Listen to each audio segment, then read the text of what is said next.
Tonight we're launching Expand Good Sam for Maine campaign. And this is a grassroots campaign in both an educational campaign and a bipartisan call to action to expand the law to provide more legal protections to people at the scene of an overdose. And the only way that we can win this campaign is working together. So currently, the Maine Good Samaritan Law protects persons who call 911 and the person who's experiencing the overdose from being arrested or prosecuted for violating laws prohibiting possession of scheduled drugs, acquiring drugs by deception, possession of hypodermic apparatus, use of drugs, drug paraphernalia, violation of probation. This bill intends to make it easier to do the right thing and to save a person's life without worrying about the ramifications or that their life may be ruined in some way through this process. So the current Good Samaritan Law, which is well intended, is also limited in scope, and the threat of criminal penalties continue to instill fear in folks who are at the scene of an overdose, hindering them from calling for help. And since we've just seen a year with a record number of overdoses, it is an emergency and very urgent that we pass a bill like this to protect as many Mainers as we can. This bill would shield everyone at the scene of an overdose from arrest or prosecution for all non-violent crimes, probation, and bail condition violations. So it is a large expansion to protect folks at the scene of an overdose. It would ensure that everyone feels safe to call 911 and save lives. We also, I think it's important to talk about why we need laws like this, why these laws are so important. And it's because they've been proven to save lives. Maine is one of 47 other states and the District of Columbia that have enacted some form of a Good Samaritan or 911 drug immunity law. A 2020 study by the Government Accountability Office found a nationwide pattern of lower opioid-related overdose death rates among states that have enacted Good Samaritan laws, both compared to death rates prior to the enactment and death rates in states without such laws.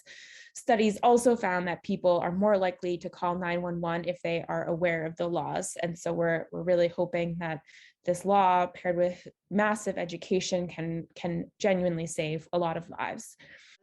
Here's the definition of a Good Samaritan.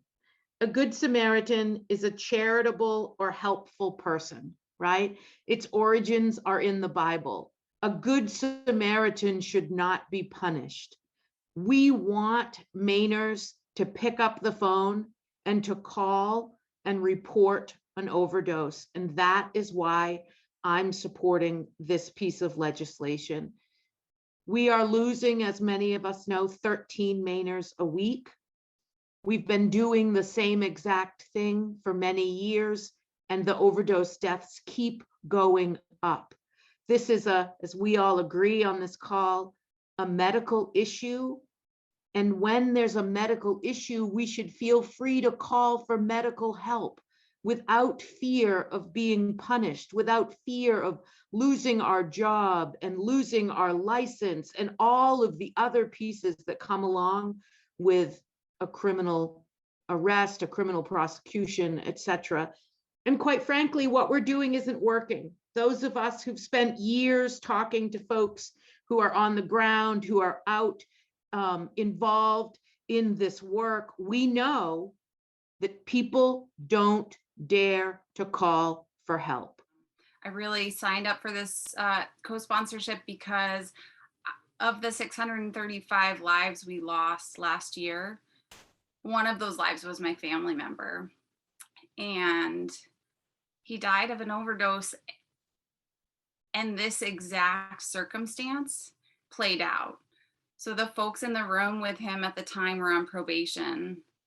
They knew they needed Narcan, and they spent hours searching for some, clearing out the property, getting some folks off the property. When we know law enforcement and emergency services carry Narcan. And I wish and hope that no other family has to experience this. It's a horrible, tragic loss, and 635 neighbors and friends and family members and Mainers were lost. And we shouldn't, that just as Representative Warren said, we should not and cannot continue doing things the same way and think we will get different results. So For me, it's very simple. A person in a medical emergency should not be left to die because those around him are dictated by fear. We as a community must do everything we can to protect that person who cannot protect himself in that moment. That's someone's son, perhaps a brother, a father, or a friend. And updating this law is yet another piece of making sure people have the opportunity to recover. I personally have known far too many people in the past few years who have passed away from substance use disorder. I'm so thankful that we have the opportunity to update the current law now so that it does what it's intended to do, which is to help save lives. And when passed into law, that's exactly what the Good Samaritan expansion will do. I have been in mental health and substance use work for over 20 years. There have been a lot of advances in that time. And one of them is the availability of Narcan to the general public. Part of my current job is doing Narcan trainings for the public. And one of the most important part of that training is call 911. I usually repeat it over and over and over again because it's important. Except that I always get met with, but I'm on probation, but I'm on bail, but I'm, not supposed to be here. The problem is that that's in the it's in the training for a reason. And that's because Narcan does not always last as long as the opiates themselves.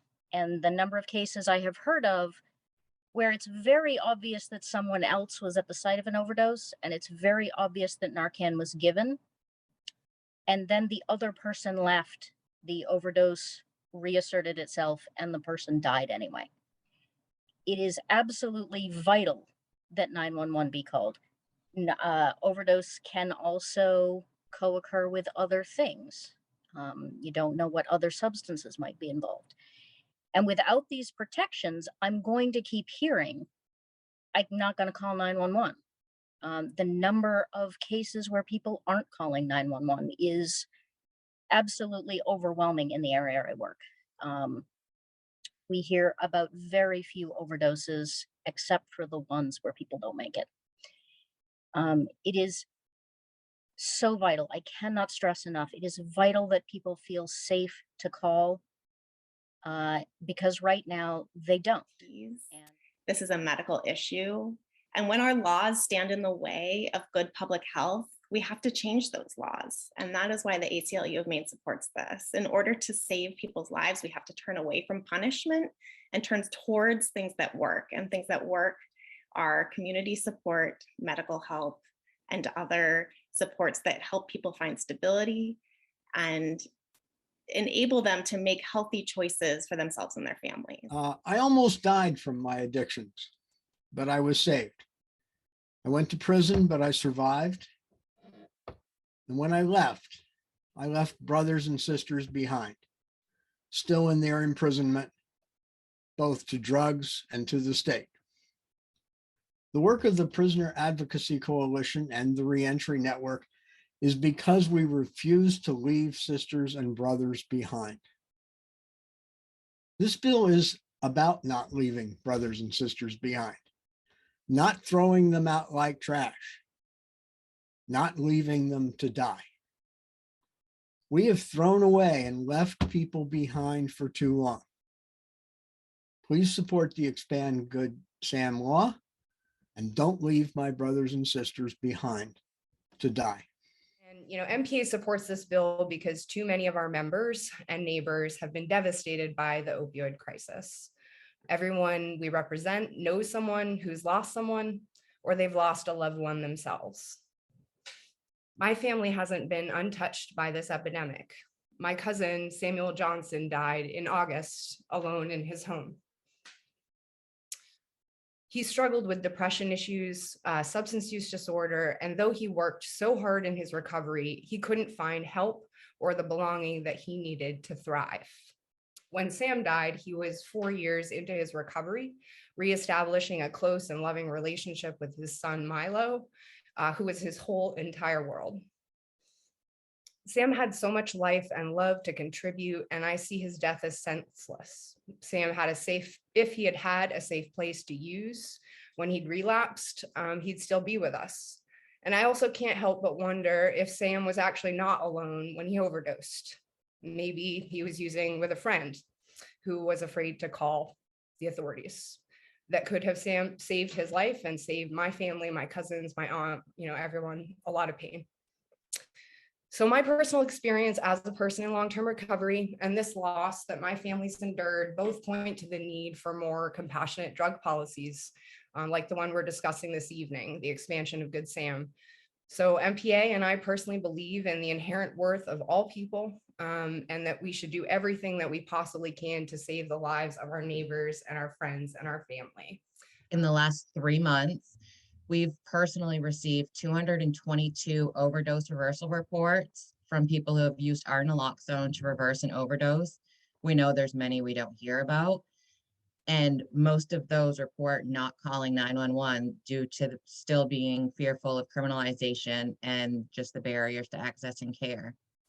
We've had many participants report to us within the last year of being on probation and rescuing a family member or friend. And even though nothing happened in that moment, the very next day, they're called in for mandatory drug testing. We have participants reporting being harassed by law enforcement, by police saying, you are protected now, so just tell us what we want to know. And then they don't get the care that they need. Just recently, we had a gentleman overdose and he was left alone for 30 minutes while the person who was with him, who eventually called, got rid of all evidence of substance use and found someone to say they were together just because they were fearful of the consequences if they called. No one should have to make the choice of saving someone else or destroying their own life in the process. These are just a small section of the stories our community tells us daily. We're losing way too many of our community members. We need to do more. Maine needs to do more, and expanding the Good Sam law is a necessary start. Hello, my name is Carrie Morissette. In 2015, while actively using, I went to the quote unquote 10 city made by other drug users where I, at the time, resided. This is where I went to use drugs in peace. The day I am referring to was anything other than peaceful. A girl who I had used with for the last 5 years had gone to treatment and was working to get her children back. She relapsed. By the time I showed up, most of the people that were there were gone, and the remaining people were watching the life fade from her.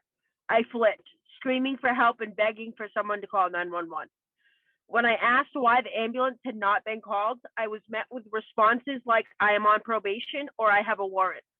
I called 911 and watched as everyone ran, and I sat there listening to the sirens grow louder. When paramedics arrived, it took them 5 minutes to pull me off from giving her CPR, telling me that she was gone. There was that was someone's mother and someone's daughter and someone's friend, my friend. Today, as the executive director of the Church of Safe Injection, a state certified syringe service program, I constantly take reports from people whose friends passed from an overdose because everyone left them, scared of incarceration. I am a person in long-time recovery as well as a community organizer. I try to be part of an uplifting community. I base my passions and values of our organization on the rights of people who use drugs. In the world of the late and great Jesse Harvey, people who use drugs do not deserve to die. Just because some are self-medicating for trauma or mental illness does not mean that they deserve life any less. We, the Church of Safe Injection, stand in solidarity with our other community members regarding the expansion of the Good Samaritan Law, because people's lives are fragile. We want to ensure the lowest barrier possible in ensuring people feel safe and comfortable calling 911 in the event of an overdose. Kenzie Chamberlain won my heart at 6 years old. Her smile would light up the room. Her sass was frustrating, but it was her. Her laugh was not only beautiful to hear, but was infectious. She had a future awaiting her. My son's best friend died a week before her 22nd birthday. Kenzie had overdosed. While her life hung in the balance of time, Those that were there cleaned up the scene before calling for help, and then they left. That day, my friend lost her daughter. My son lost his best friend. What this says to me is that the others did not want trouble for themselves. Kenzie died while others were protecting themselves. The lack of protection of the Good Samaritan Law needs emergency attention.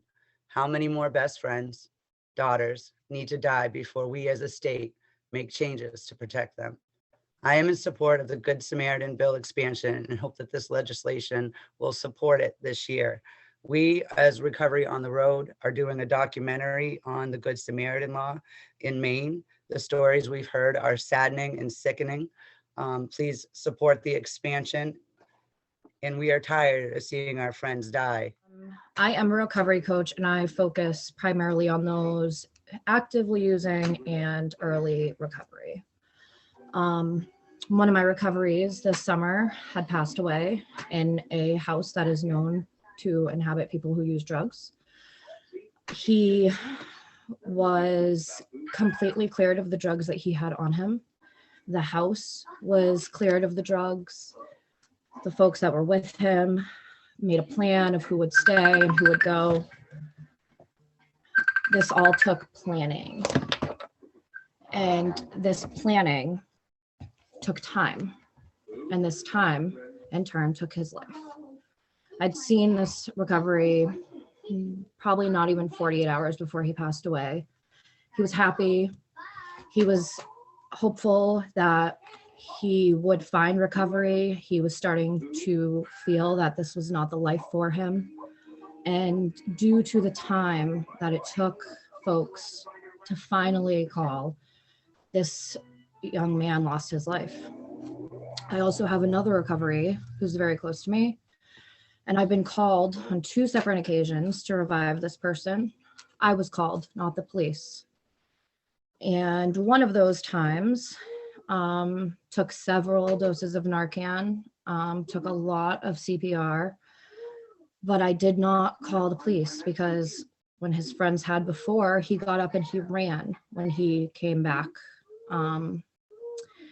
When I revived him and he finally came to, and I told him that I was dangerously close to calling the police, which he knows is not something I'm big on, he was more terrified of the fact that I may have called the police than he was that he did not breathe for 10 minutes. That is terrifying to me. I have also been Narcan several times in my life by medical personnel and not by medical personnel. And I can tell you that every time that the police or ambulance was involved, it was significantly harder for me to continue my life, employment-wise, relationships with my children, legal, just everything. And this law needs to be passed, this expansion, so that we can continue on the way of treating this like it is a medical condition. The reason I support LD 1862, the Good Sam expansion, because I am a person in long-term recovery of a 35-year substance use disorder. For years, I was unhoused, and I witnessed firsthand on multiple occasions, friends, families, and others pass away because people were just scared to call 911 out of the fear of the repercussions they would face. I know personally, I called 911 once, and as somebody said earlier, the police were the first to show up. And the first question out of their mouth was, what did you sell them? When I was trying to save the person's life. And I also know of a girl in my group who somebody knocked on her door and she opened the door and let them in and called 911. She ended up losing her housing and her children for saving that person's life. I also, while I was unhoused, I can speak of 2 people that were left in alleyways, 3 people that were left in tents. I know 2 friends personally that were dragged out into hallways because they didn't want to be, nobody wanted to call from the houses that they were at. And sadly, I also know somebody that was dragged out to a curb and laid beside the trash. All of these people passed away because nobody dared to call 911. It's a sad truth, but it is the truth. The bottom line is, I feel that the police department, political people, anybody in that thing, the bottom line is to save a life. And until we pass laws like LD 1862 it's going to continue to go the way it is. I'm a co-chair for Maine DSA's drug policy group, and I'm a person in long-term recovery. Now, I started self-medicating with drugs and alcohol for a number of years due to a neurological condition. And then my 14-year-old brother passed away very suddenly, and my family split apart. Now, dealing with that grief, my drug use started to spiral. And one evening, I was using opiates with a friend, and the batch was stronger than I anticipated. Now, my friend, who had known me for years, he was helpless while my breathing became shallow and my face turned purple. He was struck with fear and considered calling for help, but knew that if he did, our livelihood and our housing were at risk. After a short period, somehow my breathing returned and I regained consciousness. Now, like many people, I didn't intend to overdose that night, but also many people don't get a second chance. We have to expand this law so people don't have to choose between calling emergency services and risking prosecution. We ask the state expand its Good Samaritan law to shield all of those at the scene of an overdose from criminal prosecution for nonviolent offenses, because even the risk of incarceration can be a death sentence.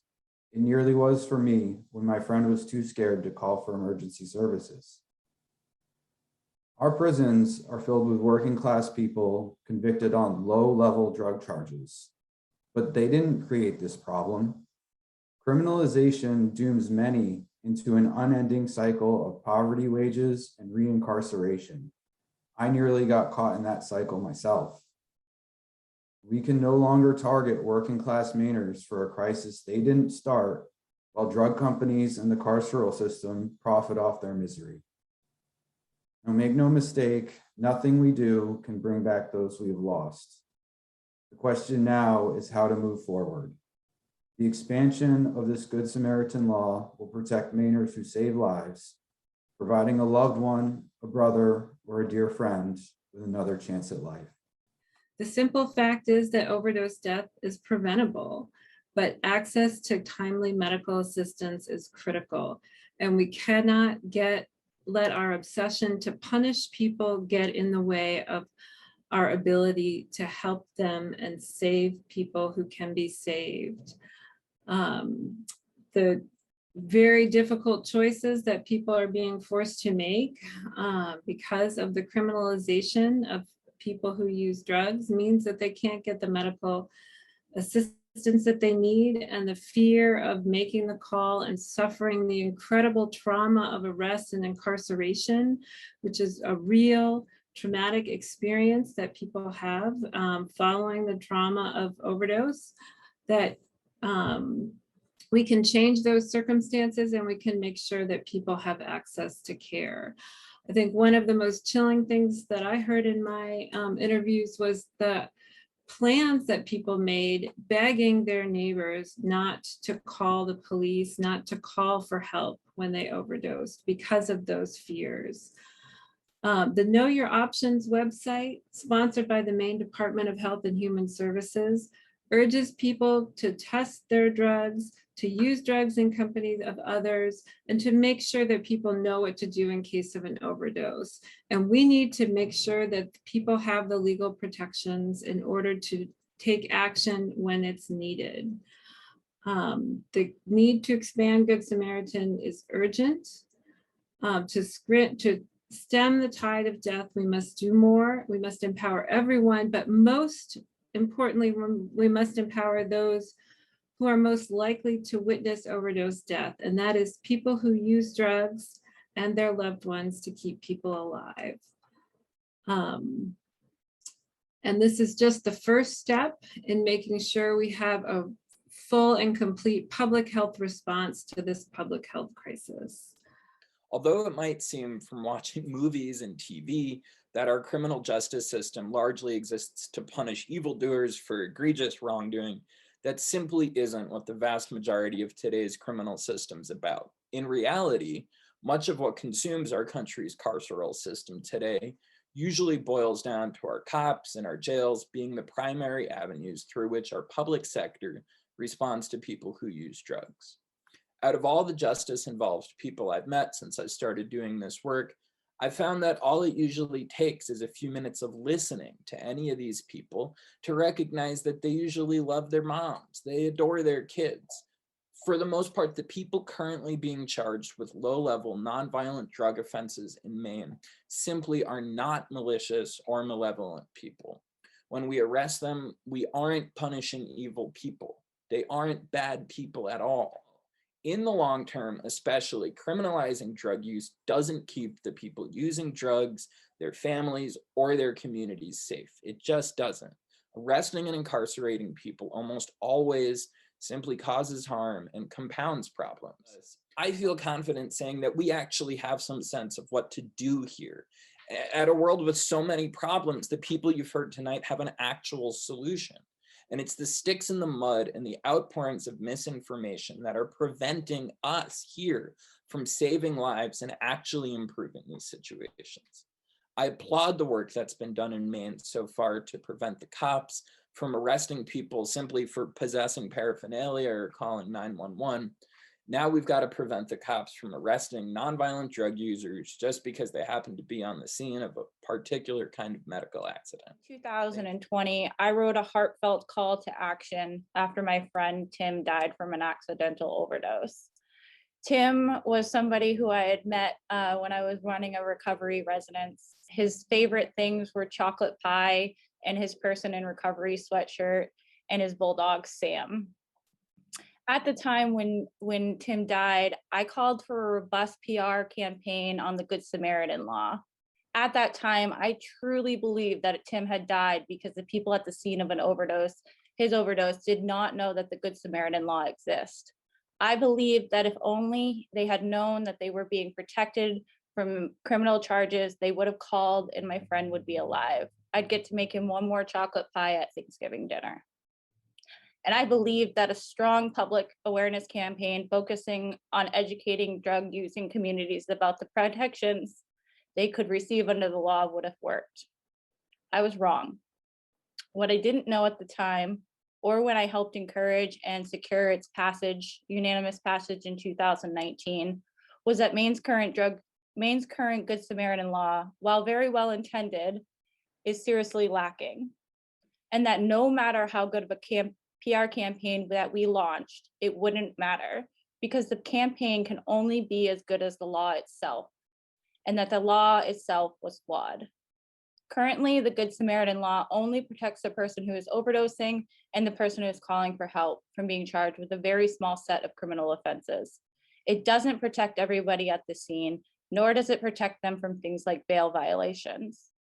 This law is too weak to protect most of my community members, and drug using communities are very well aware of it. We must pass a Good Samaritan Law that is clear and concise and able to be executed out to drug using communities that they understand and that they trust. And right now, what I can tell you on the front lines of the opiate crisis in Maine is that drug using communities do not trust the current Good Samaritan Law, and for good reason. Because we tried last session and we got it wrong.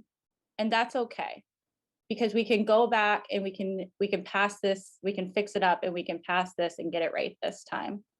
And with that, I call you to action to join me in a new call to action to expand the Good Samaritan Law. And I'm going to give you 4 ways that you can help today. The first way that you can help is that you can join our campaign. There's a Google form that you can fill out, provide us with your information with lots of different ways that you can get involved. Second, you can send an email to your lawmaker today. We have set up a blank draft email for you. Please feel free to edit it. One of the things that I'm always encouraging people and telling people is that your story is the most powerful way that we can change the conversation in the State House and in the community. And so while we provided you with a draft of a letter that you can send to your lawmakers, please edit it to make it feel like it's your story and why you support the expansion of the Good Samaritan Law. So it's going to look like this for you. And you just put your name in, your email, your address, and then hit start writing. And the cool thing about this program is that it's going to target the lawmakers for you. So it knows, that's why I have to put my address in. So it knows who represents me as the governor, who represents us all, Governor Janet Mills, but also my House representative is Representative Donna Dorr, and my senator is Senator Matt Bulliott, one of the co-sponsors of this bill. So you don't have to know who your representatives are. It's this program, this platform is going to do it for you. And then here's the bill that we've, the letter that we have written up for you, but please, again, feel free to edit it how you see fit. You can change anything in here, and then you're just going to hit send letter, and it will send out an email to your representatives right here. The third thing that you can do is you can write an LTE. If you don't know what that is, it's a letter to the editor. And very simply, a letter to the editor is a short paragraph or two about why that you support the expansion of the Good Samaritan Law. They're usually about under 250 words. And the team of organizers, myself, Winifred Tate, and Kainat are here to help you. So if you want to put something down on a Google document and email it over to us, we'll help you edit it out and help you in supporting publish it. Finally, you can testify at the upcoming public hearing. The legislature is going to be conducting most of their work this year, again, via Zoom, including public hearings. Last year, it was the same way, and it's actually a really great way for advocates to get involved at the State House, because when I first started doing this work, you had to like drive all the way to Augusta. That's not how it is anymore. You get to testify at the public hearing via Zoom. So once you've registered to testify, you will get an email link for the Zoom meeting. It will be sent to your email address that you provide. And when the time comes for the hearing, you just pop on that Zoom. It's going to feel like you're in the wrong place. That is totally normal and fine, because you're not going to be able to see yourself. But when it is your time, you'll pop up on the screen, and the committee will let you into the Zoom room. So if you feel like you're in the wrong place, you're not. It's okay. And then once you get pulled into the Zoom room screen, you're gonna have about 3 minutes, depending on how many people want to testify, but I always try to encourage advocates and organizers to have 3 minutes worth of testimony ready. And you may get a gentle reminder from the committee chair if you start to go over time. We believe this bill will be heard in the Criminal Justice Committee. So you have a friendly Criminal Justice Committee chair in Representative Charlotte Warren. Don't worry, she'll be very nice to you. And then after you're finished, at the end, you can answer questions of the committee if you are comfortable. And I always encourage advocates, if you don't know the answer, that's okay. You can just say that. And there may be somebody that is coming up behind you that can answer the question, or there's probably organizers like myself listening in that will get the information over to the committee in the background. And finally, I wanted to show you how to testify at the legislature, how to sign up. So you go to mainelegislature.org/testimony, and this is a screen you're going to see. You're going to hit public hearing, and then you're going to hit the committee that it's going to be in. This will be in Criminal Justice and Public Safety Committee.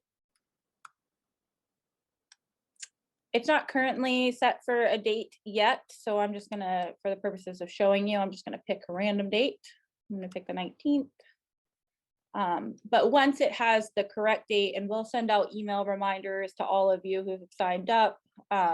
Once it has the correct date inside the system, you'll be able to, it will say LD 1862 right here. And then you'll click that one. You can provide testimony live, which is what I was explaining to you. But if you're not able to provide testimony live because it's a bad time or you're not comfortable doing that, that's totally fine. You can just submit your testimony. That's an option too. And you can either write it in here, or you can upload it as choose file and then upload a Word doc or PDF. If you do want to provide testimony live, the way that I was explaining on the Zoom line, you are going to have to click this button and then say if you're in favor, opposed, or neither for or against, and then you provide your contact information so that they can send you the Zoom link. There you go. And then make sure you hit this button. I'm not a robot. And submit and register. The stories that you shared, I feel like we could win over the entire legislature with those stories. And I think policymaking, and when you step into the state house, it is often so divorced from the actual lived reality of the issues that we're talking about. And the only way that we can change that is if you show up and if you share. And I know it's hard, and I know that legislators aren't always the best, but it is the way that we create change. And I just know that through your stories and through this work that we are going to create change, and it's an honor to be part of it. And I'm ready to fight alongside all of you. So you have 4 calls to action tonight. Join our campaign, write a letter to the editor, send a letter to your lawmaker, provide public hearing testimony, and do those things because they're really helpful. And I can go yell at the top of my lungs at the state house, but unless we have like all of us together doing these things together, we only win together.